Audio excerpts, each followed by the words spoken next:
You have probably heard of contact tracing through your governor, through the news, as things that need to be implemented before we can go back to normal. But what is contact tracing?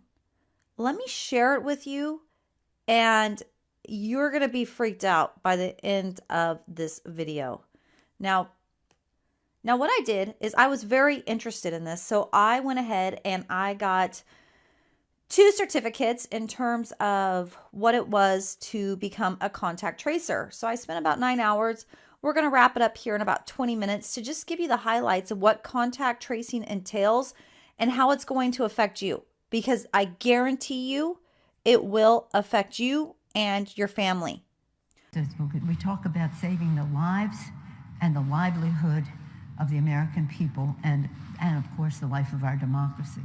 So in terms of saving lives, the only way we're going to have rid ourselves of this as well as open up our economy is evidence, science-based testing. Testing, just think of the T's: testing, tracing, treatment, and isolation then when necessary, of course, with social distancing. So let's look at the main points. Now, this is if you have COVID-19. You can either be done by test or by symptoms. Now, what our contact tracers know is that you can infect 2 days before and up to 10 days after. And how you can infect people is there's 3 definitions that were given in contact tracing school. One is physical. So you're hugging someone, you are kissing them, high-fiving them. Any physical contact, you could have given it to them. If you're close, within 6 feet for more than 10 minutes, so you're talking to someone and you're within that 6 feet social distancing number, well, you could infect them then. Let's say you're more than 6 feet apart, but for a longer time. At this point, you're thinking movie theaters, airplanes, trains, restaurants. So maybe not direct contact with somebody, but they're in the vicinity of the area for longer than 30 to 40 minutes. Now, what's going to happen is once you get a test that is positive, it goes to a tracer, and that tracer is going to do some research on you, find out a little bit about you, and give you a call. Now, they're going to tell you that you tested positive and that you need to be isolated for a minimum of 10 days on the onset, and it has to be within no fever for 3 days. So if you're on day 9 but you still have a fever, you need to add another 3 days until your fever is cleared. And by isolation, I mean total isolation. This is nobody near you. Even your dog can't be there. So you can see here that specifically with a person that is symptomatic, they should maintain separation from household animals as they would any other household members and avoid direct contact with any of your pets. So you cannot contact your pets, people, anybody in your family. You need to be completely isolated. Now, what that means is you could have to go into a hotel room if you have no way of not sharing a bathroom or any space. They will check that out. So you'll have to show like video evidence if the conference is done via teleconference. Walk them around your house. Let them know that you have space to be isolated. Now the next is quarantine. Quarantine means I am healthy. I have no symptoms. I have not contracted the disease. But maybe for 14 days, they're going to check to make sure that I haven't. So that means, again, that I cannot leave my house. And as a contact tracer, I'm supposed to set you up with social services. So if you have kids and you have no one to care for them, we'll take your kids. We'll take care of that. If you need groceries, we'll do groceries. But you literally cannot be in contact with anybody and you cannot leave your house. Even if you're healthy, you are still quarantined not to be leaving the house. Unfortunately, you could be totally healthy, get out of quarantine, and guess what? Be at a restaurant, someone else in the vicinity has it, be quarantined again. Now, I'm not sure what happened with all the other states, but what we did in California is we passed a workman's comp law that's in effect to the end of July. That workman's comp is going to take care of all of that for any employee, no matter where you contact it.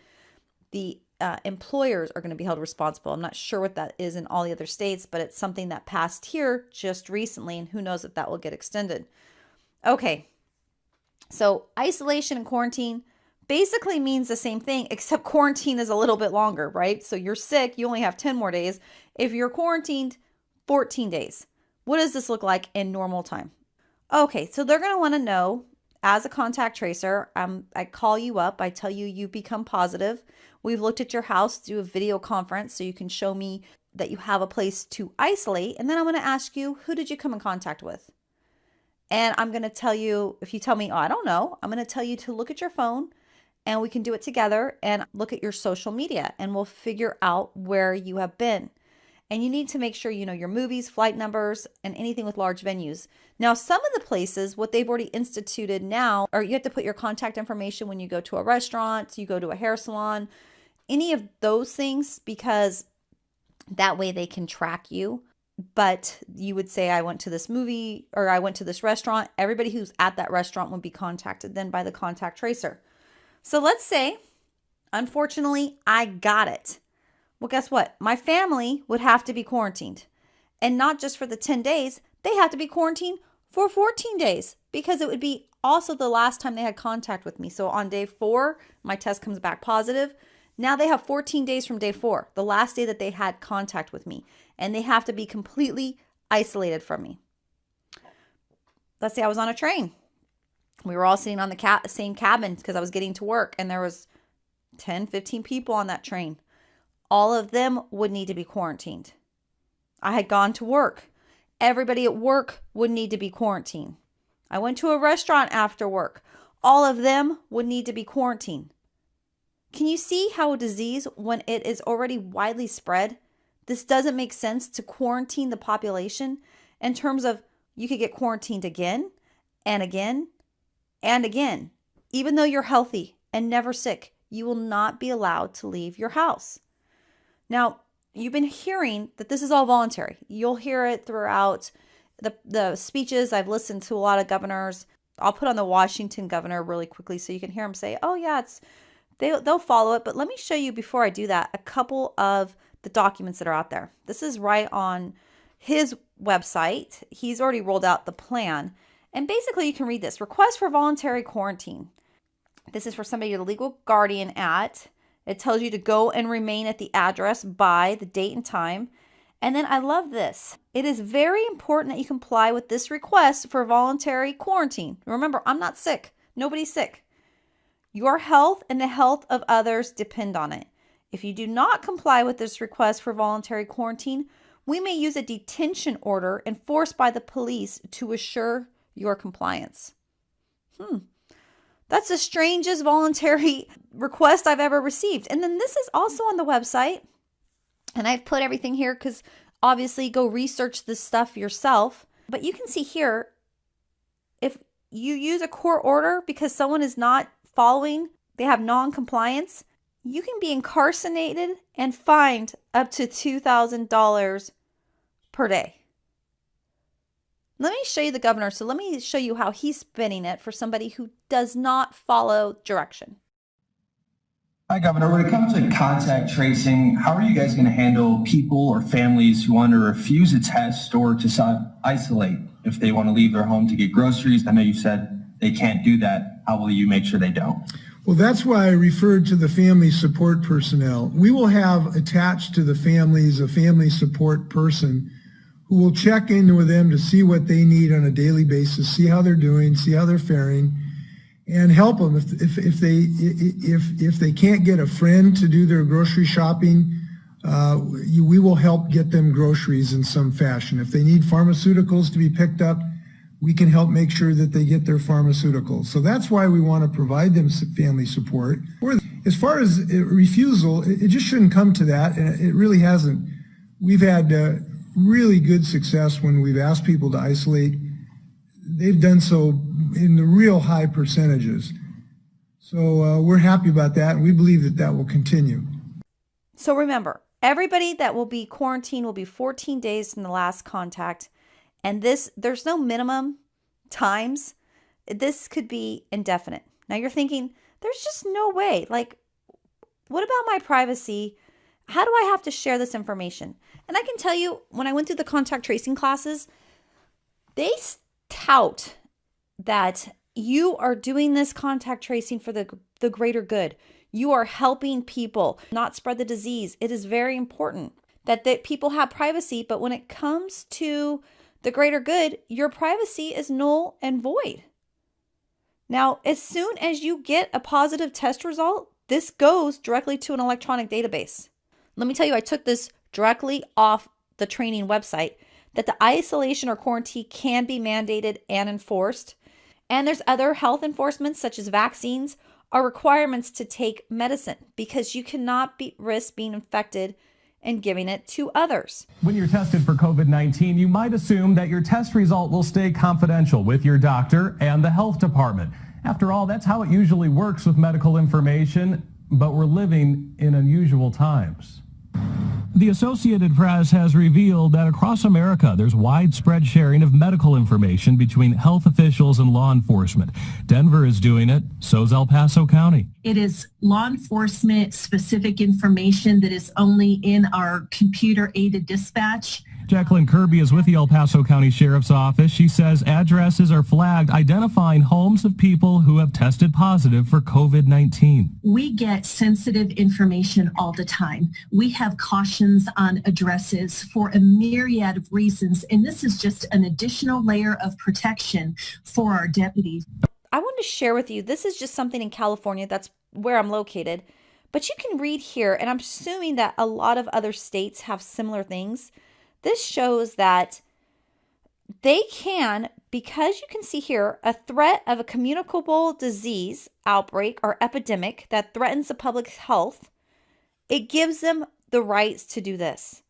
Adopt and enforce regulations requiring strict or modified isolations or quarantine for any contagious infections or communicable diseases. It takes measures as necessary to ascertain the nature of disease and prevent its spread. It can take control of the body of any living person or the corpse of any deceased.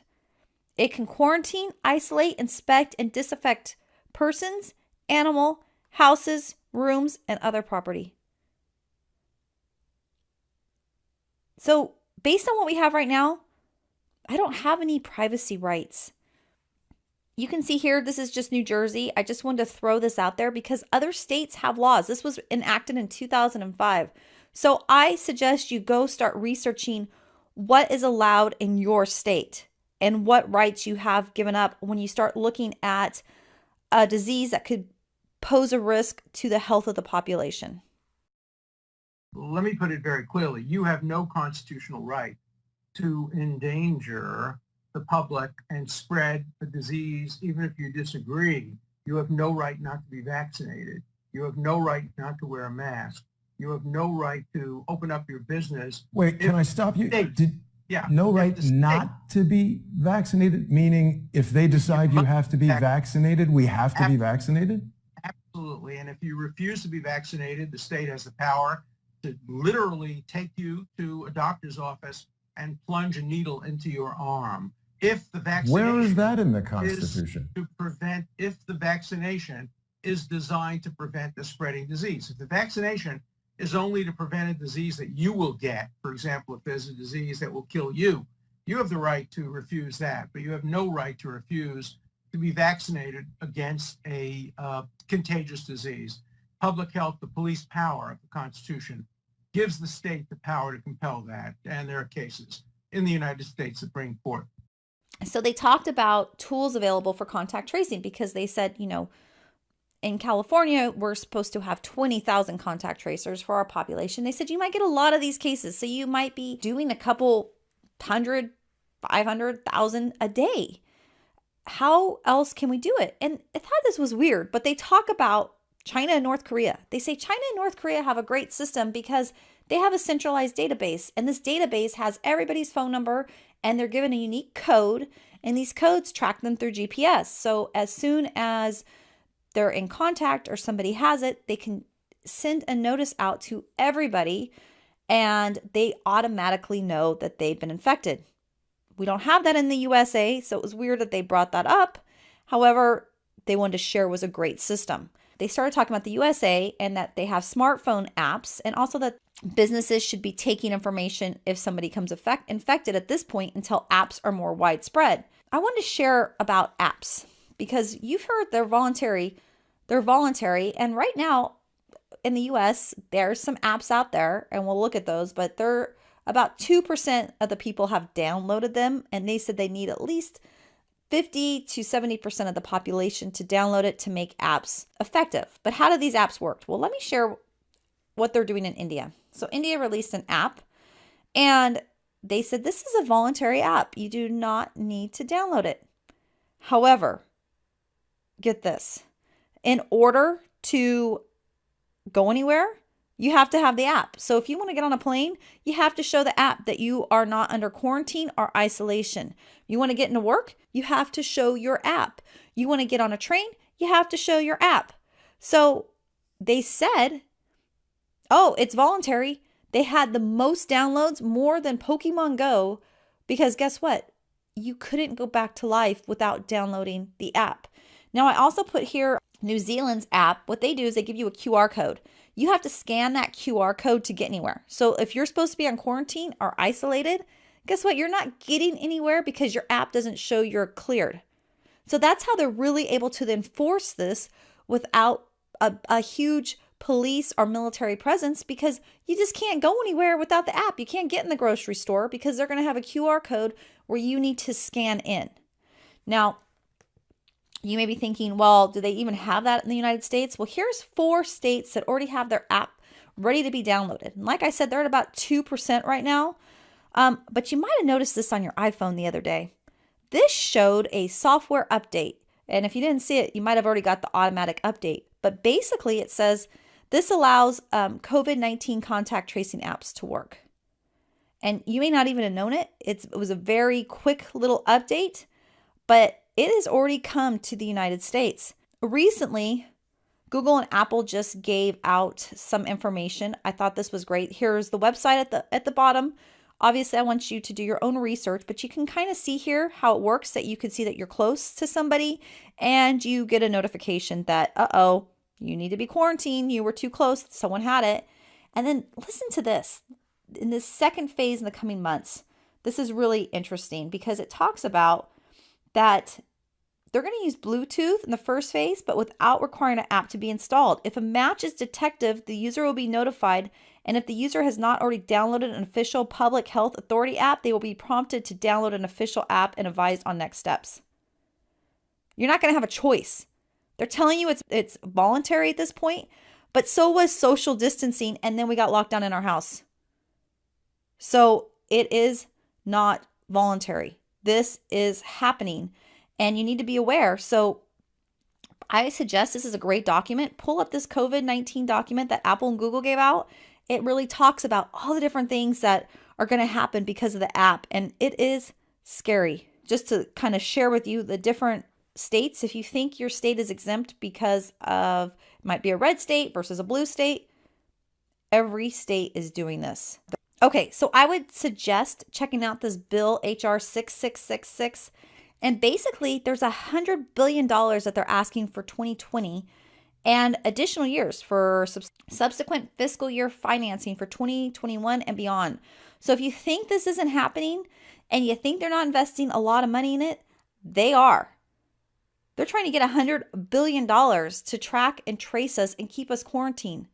How do you think they're going to allow you to get back into society without being quarantined and isolated again and again and again, especially as disease spreads or we do more testing and we realize that maybe there's a lot of people out there that have it that just don't show symptoms, but they'll need to be isolated.